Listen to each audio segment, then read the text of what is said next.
তোমাকে ঠিক চিনতে পারলাম না। আমি কে জানো? আমি কৈলাসের গঙ্গা দেবী। কতই না মায়া জানি। সময়তে সময়তে রূপ ধারণ করতে পারি। কেন জানো? ওই যে আমার মহাপ্রভু রয়েছে, তাকে ছলনা করতে যাব।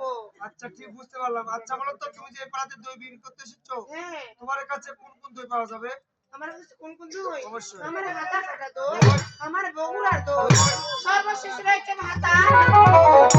আচ্ছা শুনো, বুঝতে পারলাম ভাতার মুখী দই। আচ্ছা বলো তো, তোমার দইয়ের কেজি কত? আমার দইয়ের কেজি 150। আচ্ছা 150? এই পাড়াতে 150 টাকা তোমার দই কেউ খাবে না। হবে না? না, সামনে একটা সিটিকল বাজার আছে, রয়েছে। সেখানে গিয়ে তুমি মজমা লাগাও, অবশ্যই তোমার দই বিক্রি হবে। মশলা কাকে বলে? মজমা বুঝো না? একটা তুমি ভোজপুরি গান গাবে, অবশ্যই দই বিক্রি হবে। না ভজন কীর্তন? আরে বাবা, ভজন কীর্তন তোমার কারণ ওই যে তবে ঠিক আছে ভাই। ওরে কষ্ট দিলে সয় না যত, ওরে কাঁদাই রে মনের মতো, ওরে ভালোবেসে জড়াইয়া, ওরে না করলে কপাল না আমারে এই রে বসলো এই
নামা চাউড়ি এই রে মারামারি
এই যে